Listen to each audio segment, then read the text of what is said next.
What a game.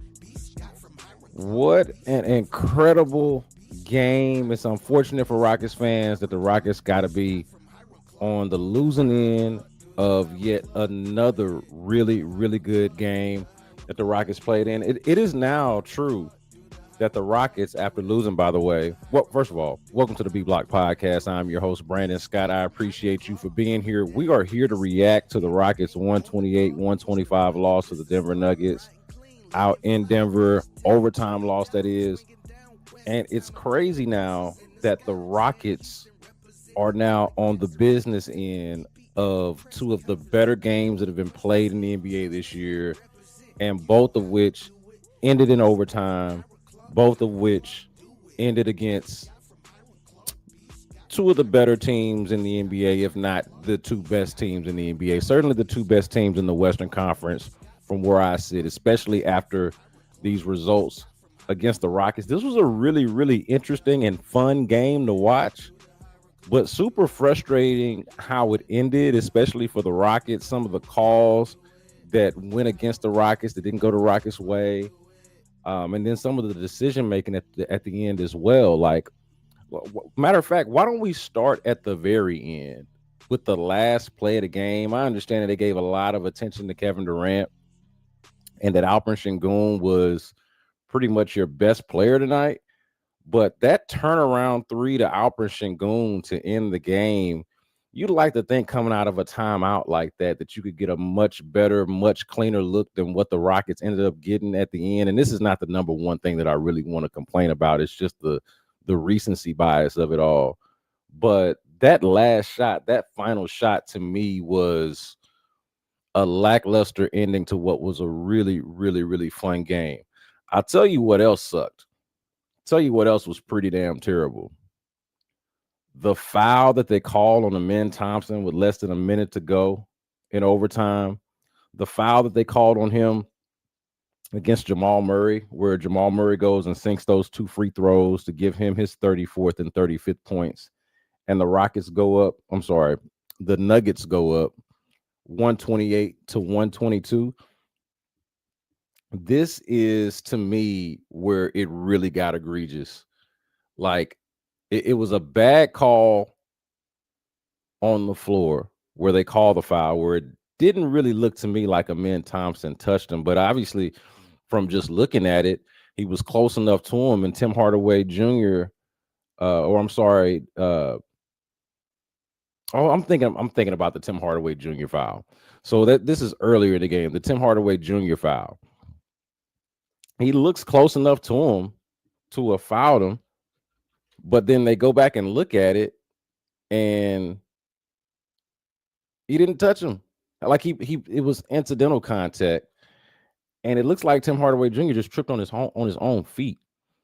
And so that was awful. There were several awful calls in this game that if you were watching, I do want to know if y'all can hit me up in the chat. Were you watching the game on Peacock or were you watching Space City Home Network? Because Ryan Hollins almost lost his mind several times. I think this is why I got confused on the fouls, because there was that one. There was another one toward the end of the game. I think that's the one that I'm talking about against Jamal Murray, where he's losing his mind, telling him how great of a game it is and how it shouldn't come down to the referees deciding the game.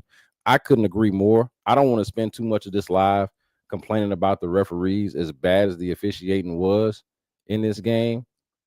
I thought that there were moments where it was really just the Rockets not necessarily playing up to the standard, or at least the necessary standard to beat a Denver Nuggets squad like this on the road in this environment. But yeah, I just a very disappointing ending to what was a really, really exciting game. So let's start or go back a little bit to the first quarter and how good things started, how good things really looked from the very beginning. I thought that the Rockets were, they came out about as solid as you would want them to. Alperen Sengun makes like 4 of his first 5 shots. It was kind of a point that Alperen Sengun needed to go as close to band for band with Nikola Jokic as possible. And it looked like he was going to do that at least to start the game. He hit 4 of his first 5 shots. I think he had 10 points in the first quarter, 14 in the first half, but it was really solid. And the Rockets won that first quarter. But where things really went south is, to me at least, is when they kind of stopped going to Alperen Sengun. I can remember a point in the second quarter where Alperen Sengun is actually in the game. And mind you, he just had this really, really good first quarter. And they're running like Reed Shepherd, Clint Capella pick and rolls and shit like that. And Alperen Sengun's on the floor. Like I get when Sengun and Durant are not on the floor and you want to run your offense through Reed Shepherd and you want to run a pick and roll and give Reed an opportunity to kind of operate and give Clint an opportunity to slip toward the basket. But they were doing like really weird stuff in that second quarter, and I thought it cost them. I mean, that was the biggest discrepancy. If you look through it, that's the biggest discrepancy in the game is, every quarter is within 6 points or fewer, but it's that second quarter where the Nuggets actually blow out the Rockets by 13 points. And the shooting discrepancy there is just staggering to me. Like the Rockets shot something like, I just had it pulled up. The Rockets shot 7 of 18 from the field in the second quarter compared to the Nuggets 13 of 24. So just under 39% compared to their 54% and outscored 34 to 21. That to me is where the game was won and or lost, depending on what side of the ledger you're looking at it. If you're the Rockets, that to me is where the game. It wasn't the officiating at the end that was admittedly terrible. And shout out to that boy Steve. Let's be honest, refs gave the game to the Nuggets. The refs were terrible. The refs were terrible. And some of those calls at the end, like I can agree with this point about the end of the game and how bad the calls were and how impactful the calls were and how that swung it in the Nuggets' favor. And you could even push back and say, on my point, that the Rockets actually overcame that terrible second quarter that they had by even getting it to overtime. I can handle that, but that to me is where that second quarter is kind of where the game went left for the Rockets. Okay, now credit them, right? They fight back and they outplay. I thought the Rockets outplayed the Nuggets in the second half. This is probably what's most frustrating about it. And I appreciate you, Steve, for joining. This is probably what's frustrating about it. As bad as that second quarter was, the Rockets did outplay the Nuggets in the second half. They did. And they played well enough, I thought, to win the game. And to this point, there were some bad calls. There were some bad calls. I see a lot of Rockets fans that are, blaming Adam Silver's NBA and all of this type of stuff. Look, I think sometimes refs are just bad. I don't think it was necessarily in favor of, but they were bad today. Earlier in the game, you get Ime Udoka and Alperen Sengun getting technical fouls on the same play because he got hacked on either back-to-back plays or on 2 out of 3 plays. A couple of them where I'm like, yo, where's the foul? One of them should have been an and one. You've got him going right at Nikola Jokic. Nikola Jokic probably should have fouled out long before he actually did. Like, I'll give you that. I'll definitely give you that. But there were opportunities here. And I even thought at the end of the game, there were opportunities. The overtime, I think a big takeaway from overtime, and I was getting text about this, they start Reed Shepherd in overtime, right? Like Josh Okogie started the game, but they went with what I'm going to call their best lineup to start overtime, which is Reed Shepherd, Amen Thompson, Kevin Durant, Jabari Smith Jr., and Alperen Sengun. That's their best 5-man lineup, in my opinion.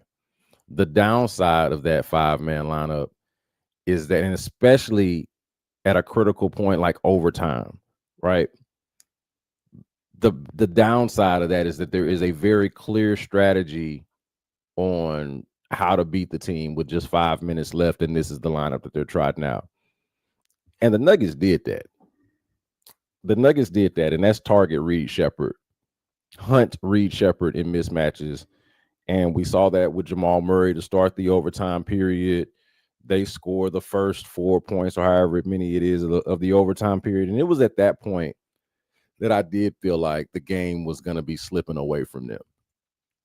And then to compound that, they missed a couple of shots. How many shots? I'd love to go back and look. How many shots would y'all say, all of y'all who watched the game, how many shots would y'all say rimmed out? I feel like Reed Shepherd had a couple. I feel like Alperen Sengun had a couple. I feel like Jabari Smith Jr. had shots that just would rim out. They got an unlucky bounce in that way. So, yeah, man, it was frustrating. Shout out to Derek, who's in the chat saying that they absolutely outplayed them, in my opinion. Yeah, in that second half, they played a good enough game to win that game. It is very frustrating when you feel like, hey, not only is this, an uphill battle going up against a team that is got a little bit more pedigree, a little bit more experience playing together, at least this core might even be a better team than you because they got arguably the best player in the world. And you do well enough, kind of similar to the OKC game. You do well enough to compete, to win, to force overtime, and you either miss a couple of bunnies or you got some shots that are good looks that rim out. And then you got some of these nonsense foul calls that I just cannot wrap my head around. I'm not conspiracy theory. They got it out for the Rockets or they showing favoritism for the better teams or nothing like that. I don't think it got nothing to do with the teams that are out there. I really don't. I just think sometimes referees, officials across sports are just bad, and they were bad today. The Tim Hardaway Jr., the one that I got confused earlier in the show, the Tim Hardaway Jr. tripping over his feet, and so they call it a foul on the floor. Udoka challenges it, and it's funny watching Amen Thompson look over at Udoka as he's challenging it, like, man, did I really foul him? And Udoka kind of shrugs his shoulder like, yeah, man, I guess we'll see. And then they showed a replay. It was just funny because the broadcasters, Ryan Hollins, was sure that Amen Thompson had fouled him. And then when they showed it again, it's like, nah, man, this dude tripped over his feet. And they went and looked at it. And decided, nah, his shin touched him. Greg Ackerman's like, man, I ain't never heard of a shin foul. I ain't never heard of somebody's shin touching somebody and that causing a foul. That was rough. That was rough. Derek saying, I think the frustrating thing was it was 3 key bad fouls. It was the trip one, he pushed Sengun on a rebound, and the foul on Murray after he poked the ball away from him. That's the one that I was confusing. That's the one at the end. Yeah, that like it there was minimal, and this is also the one where Ryan Hollins, I think, is about to lose his shit. That's the one I was talking about. Minimal contact on that one. I know I said earlier I didn't want to be the one that's complaining about the officiating, but that part stood out. Going back to this comment here, the frustrating thing is it was 3 key bad fouls that didn't go your way. Now, can I play a little bit devil's advocate? Not to be that guy, Derek. Not to be that guy. You being the Rockets did foul out Nikola Jokic in this game. How much time was left when Nikola Jokic fouled out of the game? Was it a minute and a half? So a minute and a half left. Nikola Jokic fouls out. And shout out to Reed Shepherd too. Because that was a moment I was about to lose my mind. And then it's like, oh no, oh yes. Because Amen Thompson gets the ball with a perfect opportunity to go right at Nikola Jokic, who had 5 fouls, and he gives it up to Reed Shepherd. And thankfully, Reed Shepherd has a mind to go right at Nikola Jokic and draw that 6th foul. But that was one of those moments where I was really disappointed in Amin not necessarily making that aggressive move. And then at some point, like it's weird the times where he decides to be aggressive and the moments where he doesn't. But I thought that was a moment for him to kind of force the issue a little bit and try to get Nikola Jokic out of the game. It ended up being a non-issue because Reed Shepard promptly did that as soon as he was past the ball. But just to play the devil's advocate just a little bit, it was a minute 30, minute 23 technically from what I'm looking at, but around a minute and a half left, Nikola Jokic fouls out of the game, and you're only down 4 at that point, right? 5, 4 or 5 at that point. So there was an opportunity there, and if I'm a Nuggets fan, I don't know what Nuggets fans are talking about right now, but if they had lost this game and Nikola Jokic had fouled out, they would have had some things to say about it too. And I thought that was a legit foul, but if I was a Nuggets fan on that 6th foul on Jokic, I probably would have been complaining too. Like, you could have let that go. Tic tac. It was bad officiating. The Rockets were on the wrong end of it, on the business end of it, but it was bad officiating, I thought. Let's see. Let's look at some of these comments. Yeah, Steve mentions at least 3 in OT. I think that's a comment about the shots that rimmed out. That felt like a theme offensively for the Rockets in OT, like just shots not falling. Good shots not falling. And that's not talking about the last shot that they took. That was a terrible shot. And I don't understand how that was the play out of a timeout. I get they're shading towards Kevin Durant, but the fadeaway 3 for Alperen Sengun is not the thing that I would have gone. Not the thing that I would have gone with.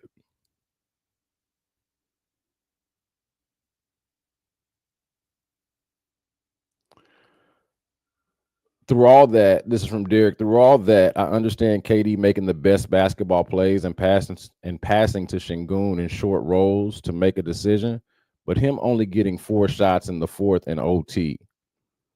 I'm assuming you're meaning that that's not like something that you would prefer. Yeah, no. Look, would love for KD to take more shots than that. But I did not mind some of the basketball plays that were made by him, like some of the decisions. I thought more than anything, I just wanted them to continue to go with the KD Alperen Sengun action. That is their best action. And as long as they're on the floor, especially in critical minutes and in crunch time, I would almost never go away from it. I would never go away from it. Gotta have it. Trying to close out a game. KD and Alperen Sengun are on the floor at the same time. They should be running 2-man game. They should be running pick and roll. There was one play where they did it, and credit to Tim Hardaway Jr. for stepping up and taking a charge on Alperen Sengun. But I would have just gone right back to it. I would have just done it again and done it over and over and over again, really until they master it. And that is, even without them having mastered it, is your best action. Derek mentions that they missed 6 layups from rimming out. Yeah, it felt like at least that. And I do want to point out, I guess since we're doing a Rockets hit here, that this was another Amin Thompson game where his shooting was terrible, but his numbers overall make it seem like he might have had a good game. And I was frustrated almost the entire time watching Amin Thompson in this game. The guy's missing bunnies. The guy looks a little bit out of control headed to the basket. What was the point that we made on Twitter? Like, kind of like he's going 1,000 miles an hour toward the basket. He looks like a bat out of hell going to the basket when he's got the ball in his hands. I almost am at the point where I'm cool with some on-ball Amin Thompson, but especially against the best teams, I feel like they're better off minimizing that unless it's in transition, right? Like half court on ball Amin Thompson, I'm feeling like it needs a little bit of work. And by a little bit of work, I mean they need to shelve it a little bit and let him be the amazing player that he is off the ball, the threat that he is athletically. I was at the game that they played here back in November, and Amen Thompson in the dunker spot was basically giving Nikola Jokic like nightmares. Like, just not even what he was doing, just his presence there. Nikola's trying to watch the ball. Jokic is trying to watch the ball. He's trying to watch Amen Thompson, and it's just confusing because this guy is so quick and so sudden. Him with the ball, not ideal. Steve says not to be that dude, but that female ref was calling everything in favor of the Nuggets. Now she got to be a female, Steve, when she mess your team over. You got to call her out by a certain characteristic. That is hilarious. Probably actually not hilarious. Probably don't want to be that dude.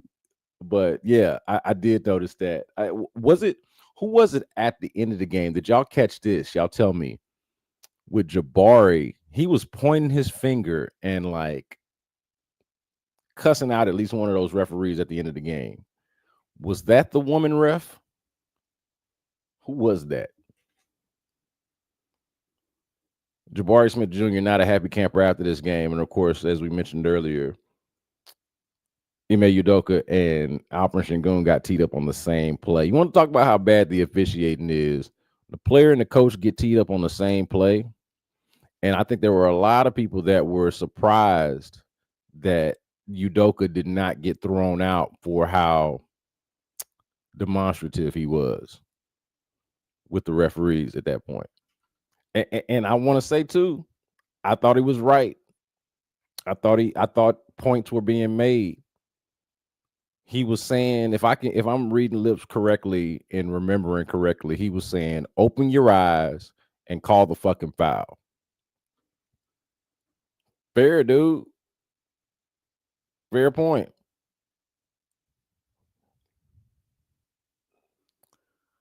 Derek points out that this is why I believe the Rockets are good enough to contend. They are right there with these upper teams. So it's why I believe Tari and DFS will be important for this team. This is a pregame story. I'm glad you mentioned this, Derek. I appreciate it.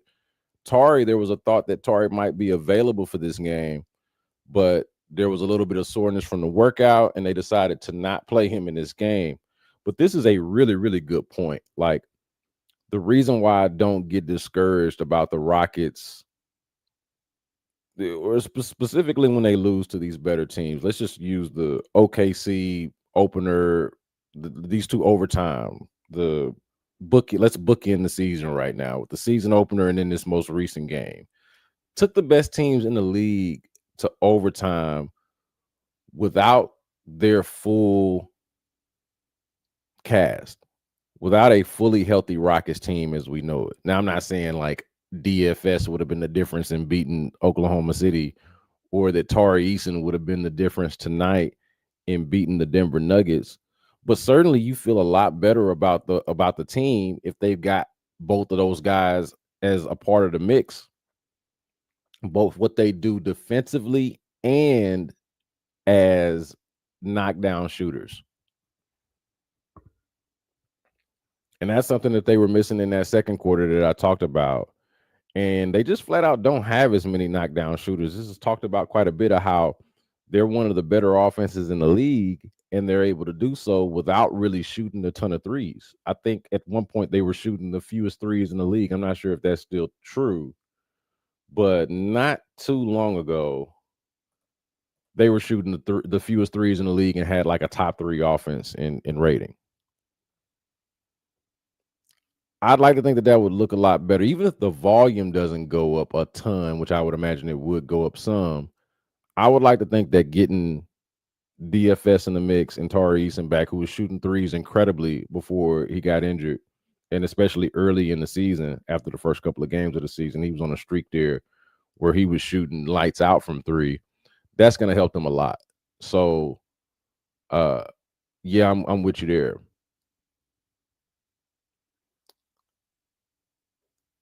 And hey, look, I'm with this. from Red Lobo. Why didn't Alpi inbound that last play? I think we would have gotten a better shot than that. I was okay when I saw. I literally asked this as they were coming back from out of the timeout. I was like, "Who's inbounding the ball?" It's Jabari. I was cool with that. I typically like my inbounder to be tall and to be able to knock down a wide open shot, to be able to get it on the comeback and to knock down a shot. I was okay with that. I didn't think that was what was going to happen. They were trying to get the ball to KD, but yeah, this was my takeaway. And by the end of it, I'm like, out of all of that, poor shooting poor shooting second quarter, poor officiating, and out of all of that, you got an opportunity to do something at the end, and that's your shot. That's your shot out of a timeout. Also felt like he rushed it just a little bit. He shot it like it was, what was there left? Was it 2 or 3 seconds? He shot it like it was, 1 second left. It was 2 seconds left. Or it was like 5 seconds left. Yeah. He shot it like it was 1 second left. I felt like he could have got a dribble in, might have even been able to risk a pass. Another pass might have been a little bit too risky. But that shot like that in that moment, Red Lobo, I couldn't agree with you more, man. That was not the shot. That was not the shot.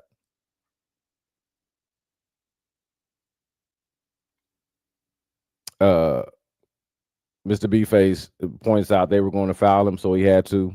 Fair point. Fair point. But didn't look like okay, so they're gonna foul you and all you got is 2 free throws, or you take like the least likely shot that you're gonna make, or the least percentage shot. Like, they were kind of in a rock and a hard place at that point. But my point here really is the look. Okay, they were gonna foul him, so he had to. But the look in and of itself, and it's not like Jabari's got a lot of time to make a decision. You're either giving the ball more than likely to KD or Alperen Sengun. Ideally, to me, you're setting something up for KD or Reed Shepherd, your best 3-point shooters. I would have liked to have seen one of them get the ball one way or another. But yeah, I'm just I'm with you. They were going to foul him, so they had to. That just wouldn't have been that. I guess is not where I would have gone with the ball. What else we got here? And I appreciate everybody who hopped in here. It's been really good. And what a game! Like, I don't want to take away. Like, we're doing this through Rockets color lenses, and it doesn't feel good to lose, especially losing that fashion. To feel like the officiating had something to do with it. To feel like you left a little bit out there on the floor, which, as well as the Rockets played, and as much as I want to credit them, I felt like they left a little bit out there on the floor. They outplayed them in the second half, but I thought that second quarter was lackluster. But what a game. Can we sit and appreciate that for a second before I get out of here? Like, I know it's late, I know it's past midnight. And again, I appreciate everybody for being here. Check out the B Block podcast, tell people about it, subscribe. We'll do plenty of stuff like this.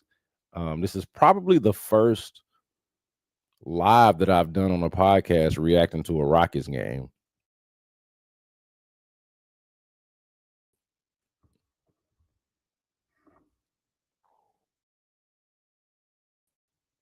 I don't know how I got removed from on stage, but yeah, like that's an amazing game. An amazing game. Just like the basketball watching part of it, to me was incredible. Hey, what's going on? What is happening here with this? Can I not add? What is happening here? I can't add comments without killing my video. This is not a production quirk that I've run into, so y'all have to forgive me for this. But um, Mr. B-Face pointed out that Joker was sitting in the dunker spot all night because look, that's where a lot of the damage can be done. That's where a lot of the damage can be done. I'm gonna have to get out of here so I can figure out why in the hell it is that when I pop up one of y'all's comments, my my camera removes. Sorry to the audio only audience that is not gonna notice this whenever I post it, but that's throwing me off a little bit. But yeah, he was sitting in the dunker spot quite a bit. Um,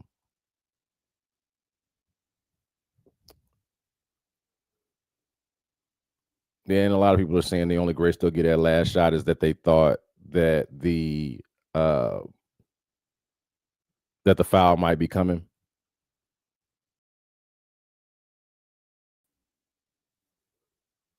I don't understand why that's happening, but yeah, they thought that the foul might be coming, and that's why he rushed the shot. Says that's why Derek says that he's coping. You know, that's his way to cope. I look, I didn't like it. I didn't like it. Hell of a game from Pacers Tink.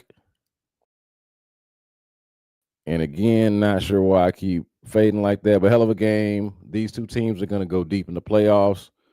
I look, you can give me 7 of those. That's probably the big takeaway from both those overtime games to start the season against the Thunder, and then this one that we just watched. I'll take 7 of those. How about that cup game with the Thunder and the Spurs? I know we don't like neither one of them teams, but I'll take 7 of those. This game tonight, I'll take 7 of those if I get them. You know. Now I was explaining to my girl earlier that it is an interesting numbers game in the West if we're going to concede that, based off of this incredible start by the Thunder, they all but got that number 1 seed wrap. Like they're gonna take that. That's gonna be their thing. Um, but look, I'm not gonna be able to pop y'all's comments up there anymore. I'm not sure exactly what setting I've screwed up, but we're not gonna be able to do that anymore. At least not in this live. But the numbers game that I'm talking about is like who all's in that fight for those 2 spots after the Thunder, right? So if you look at this, you've got, of course, the Thunder at the top, but you've really got what looks like 1, 2, 3, 4 to 5 really good teams fighting to be the 2 and 3 seed. Why is it important to be the 2 or 3 seed? Because you want to prolong the matchup with the Thunder as much as possible, right? So if you're one of the 4 or 5, no matter if you're the 4 or the 5, you win that series. It is basically just for the right to play the Thunder in the semifinals.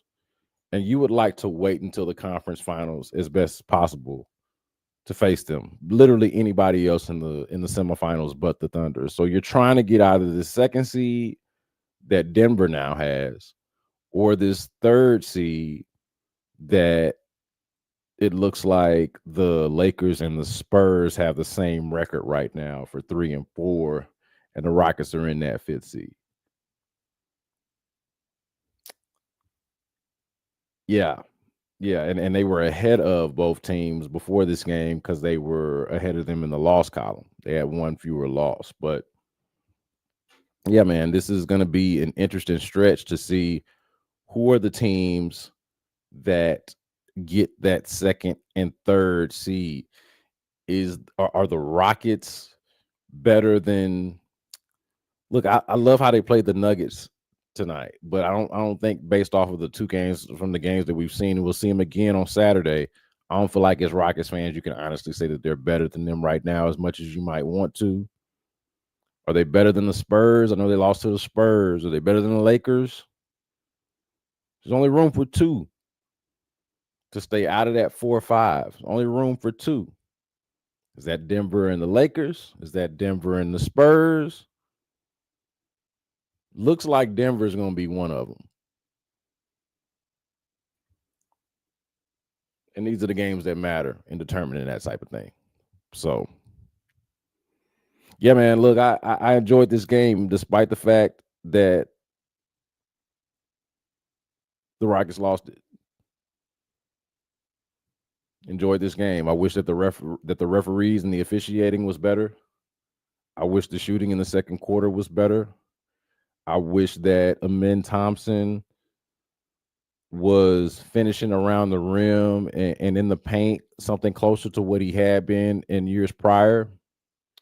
I wish that Kevin Durant had gotten the ball at the end and wouldn't have even minded if Reed Shepherd got the ball at the end for that last shot instead of Alperen Sengun, who is shooting the three a lot better this year, we'll admit, but is still nobody's real three-point shooter, I would say.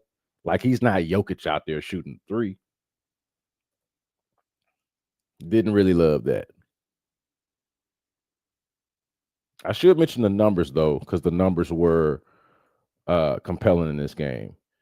You've got, and we said this earlier, you needed Sengun to do his best to go band for band against Nikola Jokic after having not done that the last time that they played.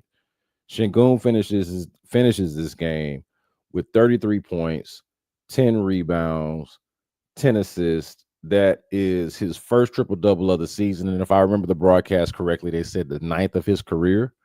But 14 to 27 from the field. Again, a triple-double, 33, 10, and 10. Had a couple steals, had a block, managed to not foul out of the game. His counterpart did. So that was really good. I'd point out, too, and I don't know how I got this far before I get out of here. Can we give Kevin Durant a shout out for his help defense? Can we give him a shout out for his help defense? He finished this game with 5 blocks. And we saw a couple of them there down the stretch. One of them on Nikola Jokic. I'm trying to remember who the other one was on. He blocks that one from behind on Nikola Jokic.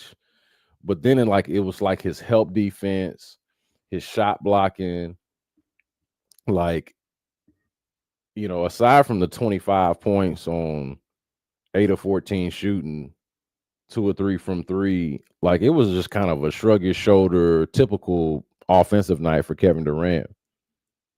Would have loved for him to take more shots, for him to have taken more shots. But the help defense, we don't really talk about Kevin Durant as a defender much. He was incredible. He was incredible with his help defense tonight. So I wanted to point that out. Jabari Smith Jr., 6 of 11 from the field, had 16 and 10. Thought it was a real solid game from Jabari. And Amen, I just mentioned again, 14, 12, and 6. Feels like it's pretty rough to sneeze at. But 5 of 13 from the field. And it's not like he's taken, a bunch of really tough contested shots other than the ones that are close to the basket. And it seems like those are the ones that he should make. He's either shooting wide open jumpers or something contested at the rim that seems like it should be more suited for his game. So you'd like to see a better stat line than that.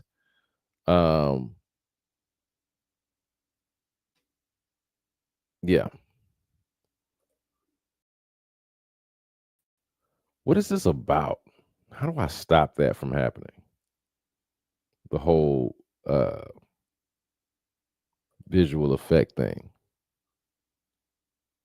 Not sure. It's frustrating. We need more of that from KD. I agree.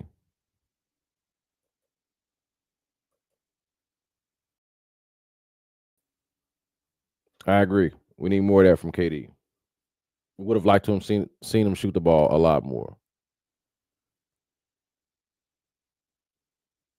Reed Shepherd, 5 of 17 from the floor. Let me bring this part up. that was rough.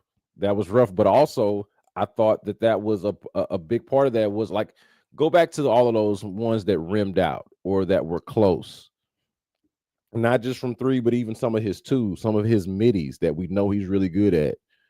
There were some that were just close that just rimmed out. That like it's not like he all of a sudden forgot how to shoot the ball. He just was, I think, unlucky at times tonight. So I wouldn't put too much into that. Obviously, he had that big game at the time. It was a career. I was at that game. I think I mentioned this earlier. At the time, it was a career high 27 against them in November. And yeah, I thought he was unlucky. He's still a really, really good shooter. And I was good with I liked him being aggressive. 17 is rich. I'll give you this. 5 of 17 is unacceptable if Kevin Durant's only going to take 14 shots. You take 17 shots and 3 more shots than Kevin Durant, you're going to have to make more than 5 of them. I will give you that. That was rough.